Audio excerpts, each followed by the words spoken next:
નમસ્કાર, કેમ છો? જય શ્રી કૃષ્ણ મારા વહાલા વિદ્યાર્થી મિત્રો. મારું નામ છે જયેશ રાઠવા અને તમે જોઈ રહ્યા છો નજીક સ્ટડી. આપણે મિત્રો સોલ્વ કરી રહ્યા છીએ ધોરણ 9 વિષય ગણિતની પ્રેક્ટિસ વર્કનું સોલ્યુશન, જેમાં આપણે ચેપ્ટર નંબર 1 અત્યારે શીખી રહ્યા છે સંખ્યા પદ્ધતિ. અને સંખ્યા પદ્ધતિમાં આપણે સ્વાધ્યાય 1.4 ને હવે પૂરું કરવા તરફ જઈ રહ્યા છે. માત્ર આ 3 દાખલા એટલે કે 13, 14 અને 15 અને ત્યાર પછી દાખલા નંબર 16 કે જેમાં આપણને 4 દાખલાઓ આપેલા છે. આ 4 દાખલા પૂરા કરશું એટલે આપણું સ્વાધ્યાય 1.4 છે મિત્રો એ પૂરું થઈ જવાનું છે. ચલો શરૂઆત કરીએ. આપણે આજના દાખલામાં આપણે શું કરવાનું છે, તો આજે આપણે દાખલા નંબર 13, 14 ને 15 શીખવાનો છે મિત્રો. એમાં આપણે આકૃતિ બનાવવાની છે.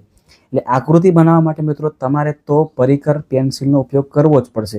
મારી પાસે પરિકર અને પેન્સિલ છે પણ હું ટેબ્લેટ પર નથી કરી શકવાનો, એટલે હું તમને માત્ર શીખવાડીશ કે કેવી રીતે કરવાનું છે.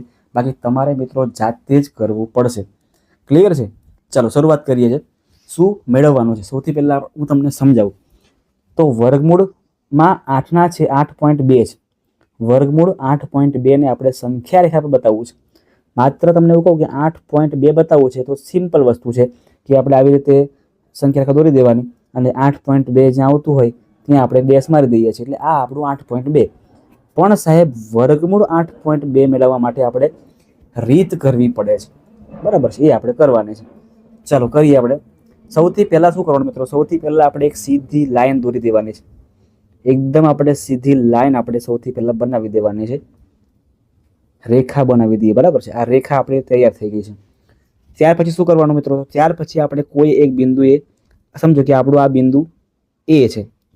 આપણા એ બિંદુથી લઈને આપણું જે બી બિંદુ છે ને, ધારો કે એ બિંદુથી માપ કરું તો અહીંયા મને 8.2 મળે છે, એટલે અહીંયા મારે બી કરી દેવાનું.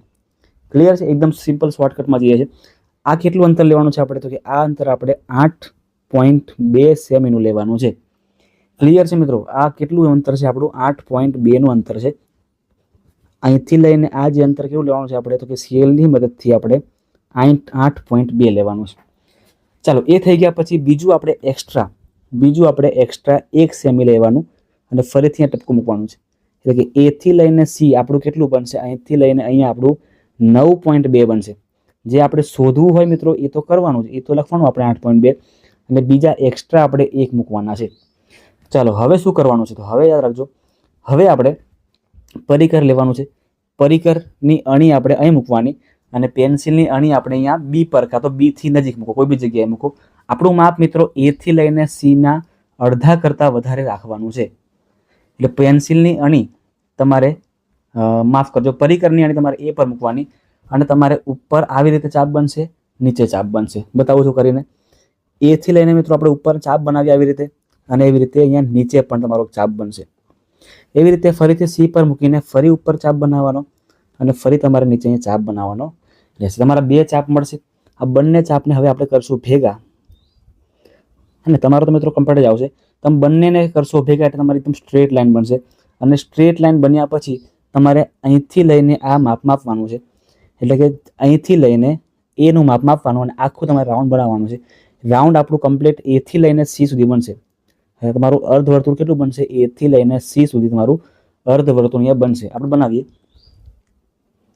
એ થી લઈને સી સુધીનું આપણું અર્ધવર્તુળ આપણે બનાવવાનું છે. આવી રીતે બનશે.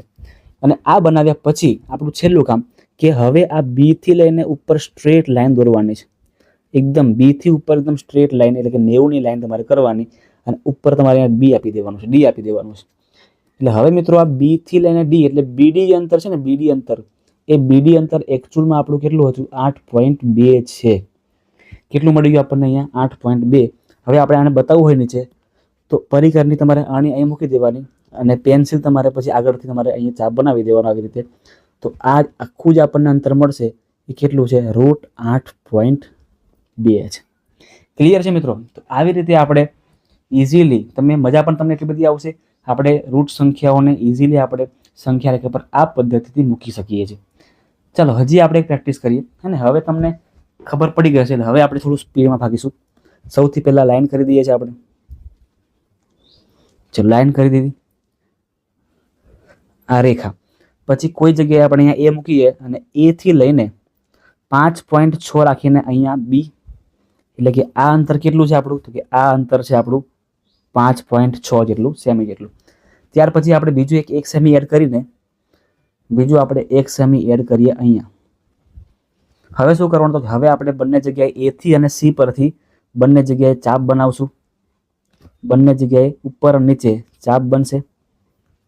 આ ચાપ બન્યા પછી સ્ટ્રેટ લાઈન બંને ચાપને છેદ એ રીતે આવવા દેવાની અને ત્યાર પછી A થી લઈને C ને કરવાના છે ભેગા. A થી C કરશું ભેગા, ત્યાર પછી B થી લઈને ઉપર લાઈન કરવાની, અહીંયા D આવશે. આ જે BD આપણને અંતર મળ્યું એટલે આ અંતર કેટલું છે આપણું √5.6. અહીંથી લઈને ફરી આપણે અહીંયા ચાપ મૂકી દેવાનું એટલે આ જે અંતર આપણને મળી ગયું આ અંતર એ થઈ ગયું આપણું 0 થી લઈને અહીંયા √5.6 આવતા હશે. ક્લિયર છે મિત્રો? છે ને? કેટલું તરત થઈ ગયું. આપણે એકવાર પ્રેક્ટિસ કરીએ કમ્પ્લીટલી એટલે બીજી વાર આપણને 100% આવડી જાય અને આવડી જ જાય. ગણિત છે મિત્રો, ગણિત એ પ્રેક્ટિસનો વિષય છે. તમે જેટલી વધારે પ્રેક્ટિસ કરશો, તમે જેટલું વધારે એમાં ઇન્ટરેસ્ટ લેશો એટલું તમને વધારેમાં વધારે પાકું પણ થશે અને તમે એને ઇઝીલી બીજી વાર આવો તો તમે બીજી વાર એને ઇઝીલી સોલ્વ પણ કરી શકો. ચલો છેલ્લું 7.5 બી છે. આ પણ તમને ખબર પડી ગઈ કેવી રીતે કરવાનું છે. તો સીધી લાઈન આપણે સૌથી પહેલાં કરેલી છે.